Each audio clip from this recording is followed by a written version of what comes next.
What's up, guys? Welcome to Daily Dose of Reddit. This is your host that's considering the Space Force, and today's subreddit is r/Tales from the Law. I forgot for a second. Howdy, y'all. It's your boy, Cowboy Zach. I have tuberculosis still, but it ain't deadly this time around, in case you missed the joke from the end of that last intro. However, I'll try to read the title of this story. The Frog... God dang it, tuberculosis, Zach, get out of here! Sorry, he can't read. Anyways, this story's called The Crooked Attorney. I was told to post this from r/ProRevenge, and here I am! I am not an attorney, but my boyfriend is, and this tale took place a few years ago in NYC.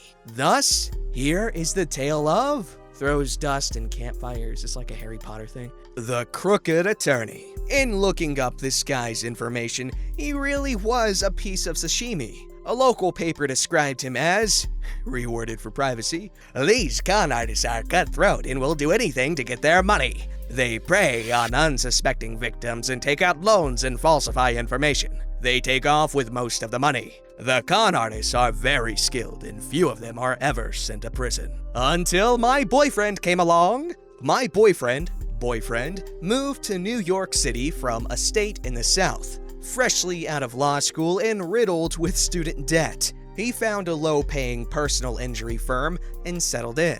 Since money was tight, he found a roommate on Craigslist named Julie. Julie is a feisty Latina, and my boyfriend is pretty much Wonder Bread, but they hit it off pretty well. My boyfriend would go to Julie's job after work, she was a bartender, and they developed a very strong friendship. During this time, Julie meets a server, Luis. They hit it off and begin dating. My boyfriend clicks with Luis and they become a trio. Drunken tequila nights, being on the subway platform, my boyfriend being taken to Latin clubs, they become the best of friends. Something that will play a role in this tale is that both Julie and Luis and their families are in the USA undocumented. Please don't turn this into a political post. Yes, please. So Julie and Luis are getting serious, but don't have a lot of money. So they move in with Luis's elderly parents. My boyfriend finds another place to live, and they all still keep in touch.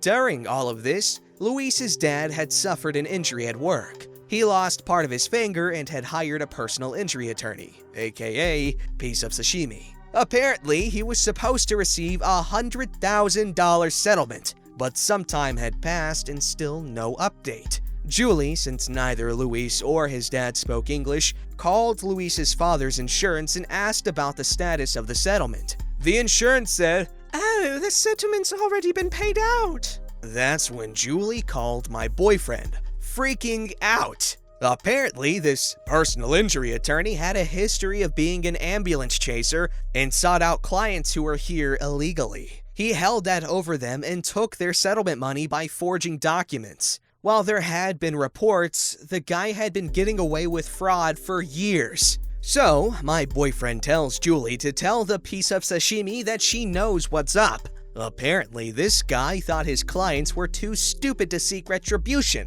Piece of sashimi told Julie that he would return the money if she dropped her complaint against him. My boyfriend was livid at this piece of sashimi taking advantage of immigrants and decided to get payback. He told Julie to record all of her conversations with him and keep records of any type of contact. Apparently, piece of sashimi was using other embezzled funds to hush clients like Julie. Julie met up with him a few times, always recording interactions and getting money from him.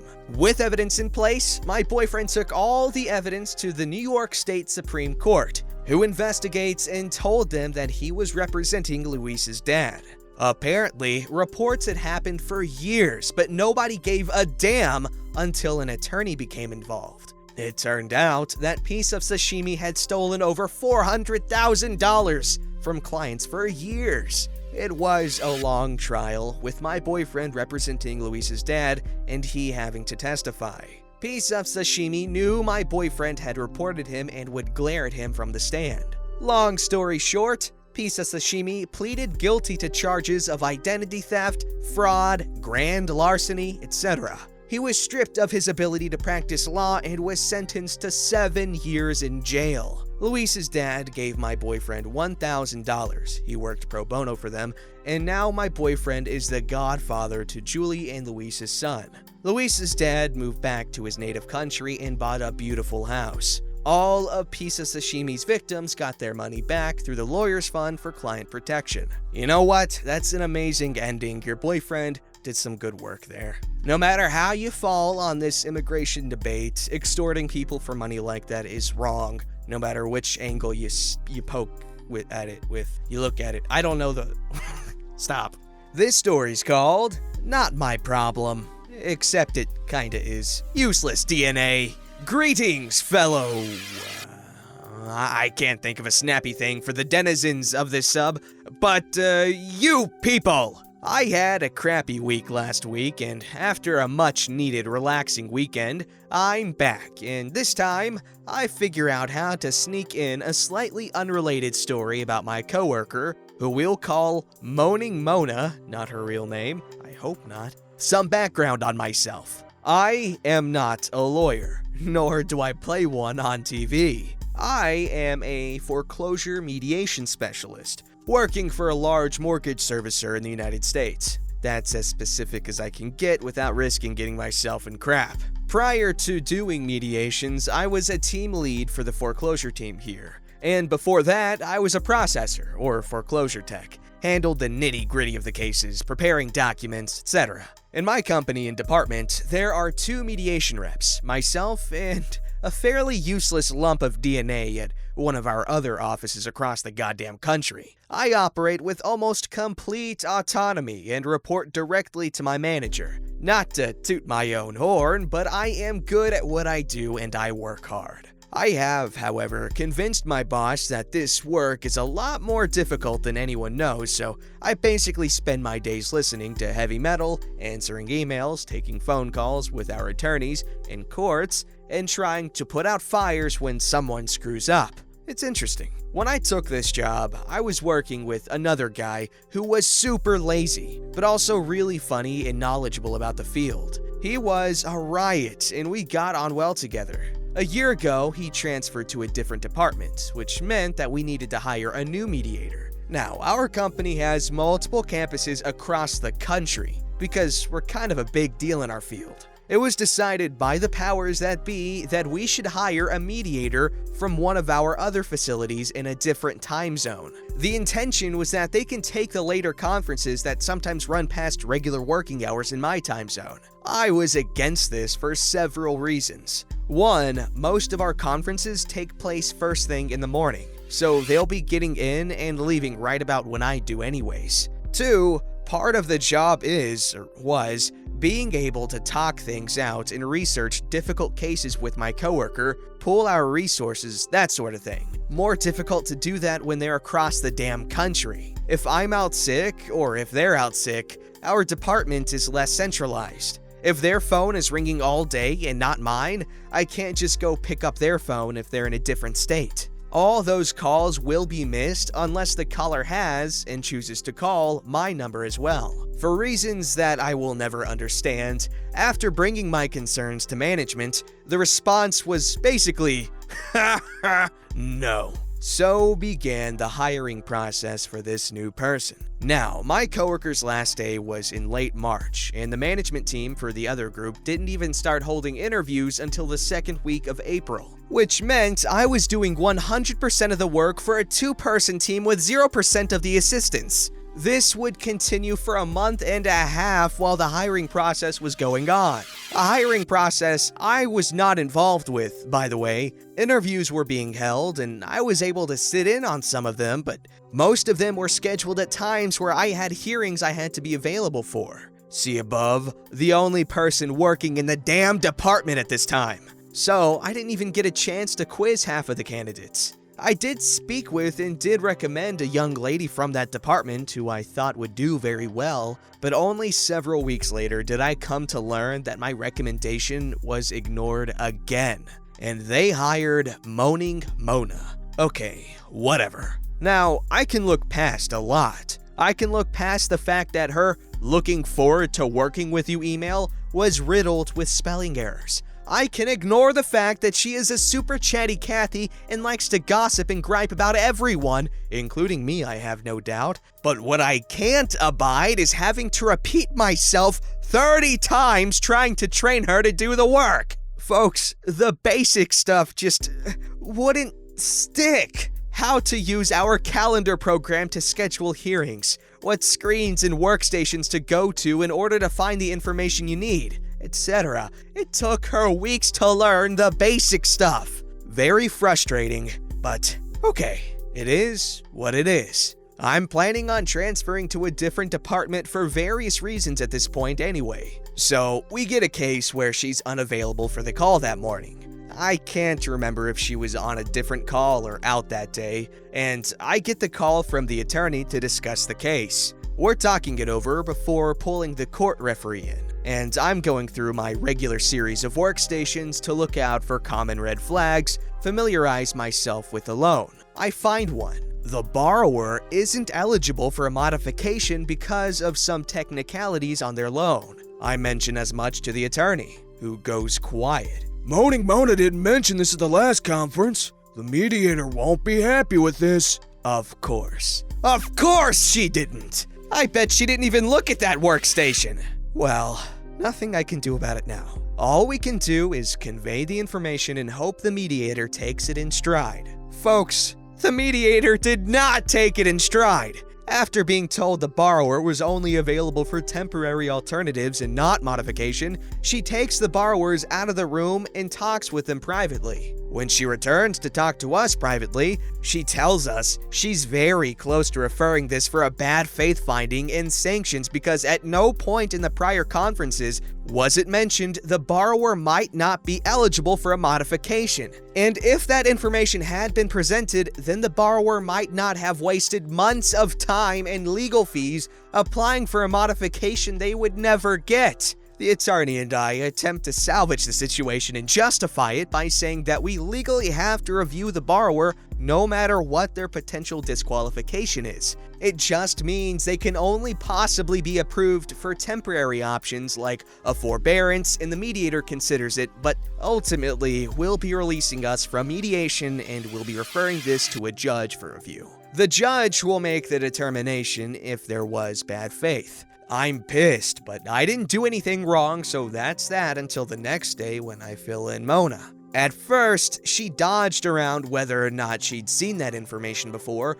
or whether it came up in conference. Our attorney and the referee were adamant it hadn't though. And then she hit me with this priceless gem. Well, then why did you tell them? What? Excuse me? I'm not gonna lie to a mediator and omit information relevant to the borrower's financial review. No way! And I tell her as much. And that the information is useful to the borrower making an informed decision about how to proceed with their attempts to resolve the foreclosure. But we're not underwriters. That's not for us to decide. Well, we're not making a decision. We're not out and out denying the borrower. We're just informing them that they will be denied because of some very basic information. This pisses me off too, because one of the things about her I don't like is that she acts like an underwriter when communicating to our loss mitigation team, bullying them and telling them how they should be doing their job. I stand firm though and tell her that this is information that needs to be brought up. And anyways, it's done now and we'll just have to see what the judge says. That ends the call quickly. The case ended up not being found in bad faith, fortunately, but that didn't stop her from bringing this situation back up a few weeks later. I can't recall the exact situation, but basically when I said that she should go back to loss mitigation and advise them that we can't do X or Y because of a court order, she snarkily replied, "But I thought we were underwriters. How is that different from telling a borrower that they're denied for a program?" I shut that crap down immediately and pointed out that advising loss mitigation where under a court order to act is not the same as advising the borrower they will still be reviewed, but that they don't qualify for a particular program. Whew, long one today. Sort of a fringe to the law, but it does involve the courts and our version of disclosure. As a bonus, the thing that put a bee in my bonnet last week. So at the beginning of the year, Mona took a leave of absence. I was frustrated by this because I'd be working by myself again. Efforts to hire a temp were met with, surprisingly, No, we have someone work half days on some of our work. You can do the rest. and because she told me 6 weeks and ended up taking 8 without telling me, but I digress. For those 2 months, I made sure all the work was done to the absolute best of my ability. Emails were answered, calls were handled, work was completed. I was a one-man army as far as mediations were concerned. Sure, I was pretty sure I was developing a stress ulcer, but what's a mild stroke now and then among friends? I decided about halfway through that I was taking a freaking vacation the week after she got back. I put in my time, I talked to my boss, and I planned to get some much-needed time away. Mona got back, and I told her about me going away right away. I made sure our attorneys knew, and I even briefed one of our supervisors in case they needed to help cover calls. And I stepped off for a week. I needed it, and it was good. The night before I came back, I had a sense of dread come over me. I worried that I would come back and that none of my work would be done, or something would literally be on fire. I tried to reason it away, but my gut told me I was walking back into a mess. And folks, let me tell you, I could not have been more right. Not only had none of my workstation work been done, this includes scheduling the goddamn hearings on our calendar, but there were almost 100 emails in our shared email marked unread, in addition to the 250 emails in my box I had to correlate and confirm if they had been responded to. When I went to my boss, she thought I was going to stroke out. I had a terse conversation with Mona about how things had been, where she complained about how busy things had been, and I don't know how you did it, and blah blah blah, to which I gave short, non-committal answers. I later got an inter-office message from her stating she couldn't help but feel like I was upset with her over the amount of work that was left from when I was away, and that she wasn't happy with it either, but insert excuses here. She was gone for 2 months, and I had that crap locked down solid. I go away for 1 week, and nothing gets done. I was furious. I didn't talk to her at all that week. Just came in, worked, and left. From what I understand, my boss talked to her boss, and her boss basically shrugged and ignored it, so nothing is being formally done. Just unbelievable. So, that's why she's useless. Thanks for listening to me rant. No problem, your rant was rather entertaining if I'm allowed to say so, and I am, I think I am. Anyways, dude, I am so sorry about that. You're literally on a permanent group assignment. That's horrible, and I do not envy your position there. However, Mona's got it pretty good, I'd say. Anyway, dude, fantastic story. This was a really good read. I appreciate your energy. It helped me find my energy.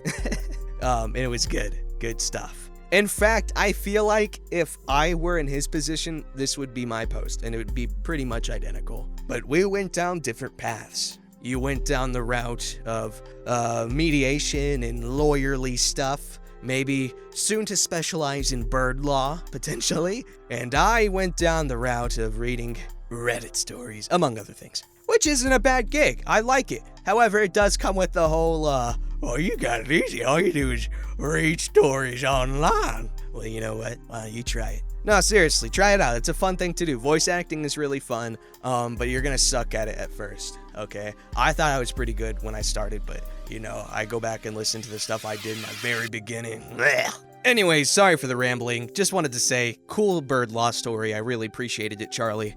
Don't forget to like, subscribe, and hit that bell to never miss an episode.